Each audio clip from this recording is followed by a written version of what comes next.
We started in 1971, July the 13th, obviously. The museum is totally supported by its members and donations. We have no federal, state, or local grants or funding. We've been real fortunate. Our members, all volunteers, have done just an amazing job. We're still here after 40 years is testimony to that fact. That's an actual life-size model of Robert's head to give you some idea of the size of his head. Why don't you squat right down there if you would? Oh, okay. Oh my gosh. Wow. This is a silhouette of Robert when he was 13 years old. He joined the Boy Scouts. As you can see by this picture, this is him with another 13-year-old Boy Scout. The difference in size, and that was his scout leader. At that time, he was only 7'2". By the time he graduated from high school, he was 8'3". He was the tallest person ever to graduate from high school. Robert's life, I think, was as normal as he could possibly make it. He thought of his height as a disability, but he had a very positive outlook on life, was quite intelligent, had a better than average IQ, and he also had a very positive outlook on life. He seemed to be a very happy, straightforward person that used every opportunity to help people. He seemed to be very quiet and good-natured. Everyone that knew him seemed to like the man. My parents and grandparents had both met him, and they seemed to think he was a great guy.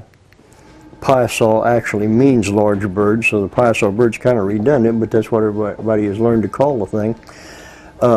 It was actually seen by Marquette and Joliet when they came through here in 1673. It was mentioned in their diaries. There was actually 2 birds painted on the bluffs that they'd seen at that time. One of them had faded away by the time modern historians got a chance to look at it, so we really don't know what it looks like. The second one that we call the piasaw, of course, looks very much like the pictures that you see here. Who really painted it and when it was painted, nobody really knows.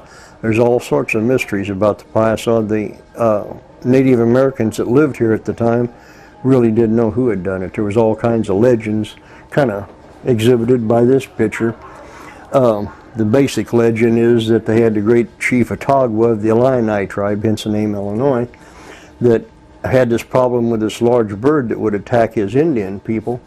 And so to get rid of this bird, he hid his warriors in the bushes and used himself as bait, and when the bird come down to get him, they shot the bird with poison arrows, and supposedly the bird fell in the river, was never heard from again.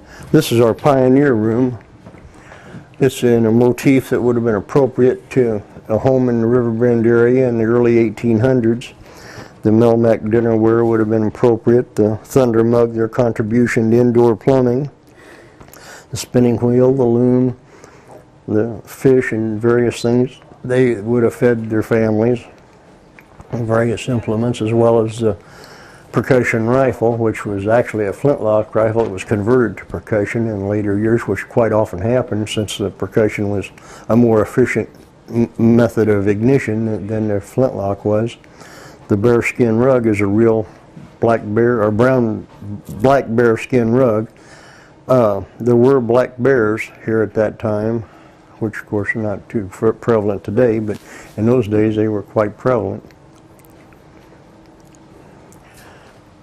In those days you didn't go to Walmart or Kmart or whatever to buy your clothes. If you needed something, whether it be household wear or some clothes, you probably made them yourself. A good example is this black bearskin coat, which would keep you good and warm in the cold Illinois winters, and also keep you good and tired because that thing weighs 40 pounds. Another place that the Alton area touched history is exhibited by this model boat here. This is a pole boat that was a model of the boats that was used by the Lewis and Clark expedition. They started their expedition at Camp Du Bois, just south of Wood River, Illinois, which now has a museum there also. A lot of people like to see. And they poled these pole boats up the Missouri River trying to find an inland passageway, water passageway to the Pacific Ocean, which of course there is none, but they did make it to the Pacific Ocean, although it took them about 2 years to make the return trip. it was quite an interesting event, and there's a movie being filmed as we speak that's called Undaunted Courage. It's a great book. I guess that's going to be the name of the movie anyway. It's based on the book, Undaunted Courage. If you ever get a chance to read it, it's really very interesting, and it's a great adventure story. One of the things I thought was kind of unusual about the Civil War is represented by this quilt. This is a pentagrass quilt. It's actually an encrypted code. If this butterfly was facing down, as you see it here, it told runaway slaves that this was not a safe house to go to. That, you know, there was somebody watching, don't go there. If it was facing up and it was hanging on a clothesline or a porch or something, then you know it was a safe house for the Underground Railroad. But now here's the interesting thing. His name, Samuel Breckenridge, is on that obelisk up on Rosier Street. And what really happened was, when they were hauling many, many bodies out of the prison during the smallpox outbreak, he crawled into a coffin with one of the dead bodies and escaped and made it back to Arkansas and survived the war. In '61, obviously, a long building running towards the river is the Alton prison. But the thing I find interesting about it, many of the buildings you see in that picture still exist today.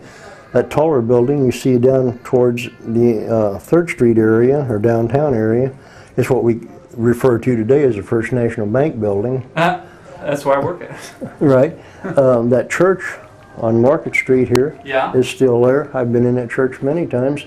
This house is still there at 310 Mill Street. It's been enlarged, but it's still there. Is that a whole wind-up? Mm-hmm. Oh, wow.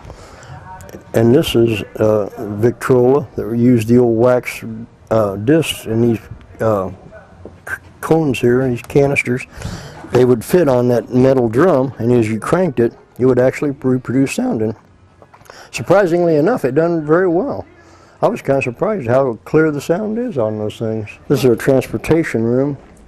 The mannequins you see here are dressed in a motif that would have been appropriate to the early 1900s, late 1800s, both for river travel or rail travel. Alton also at one time was somewhat of a rail hub. This was an early version of a computer called a cash register. In those days, when you had an item to buy, instead of bringing it up as you do today, and the lady passes it over a laser scanner, and they can't read the barcode, so they got to send the stock boy back to find out what the price is supposed to be, and it takes you an hour. In those days, they actually had prices on things, and you brought it up and punched in. They pulled the lever down and give you your change, and you went on your way. It actually worked. This is the fellow that found Elijah Lovejoy's printing press and his wife.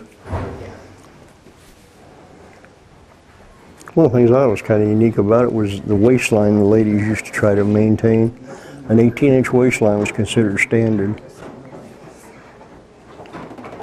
They'd use corsets and girdles and all sorts of torture devices to make themselves appear like they had an 18-inch waist. Oh my gosh.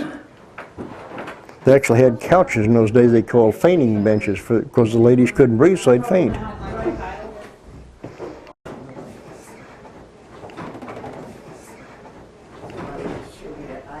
That looks like sweet. Look at that. By the 1920s, it kind of Flapper dress? Oh, I like that. Yeah, a flapper dress. That's Kathy's favorite dress. Oh, that's cool. And that's a real... That's a real flapper's dress.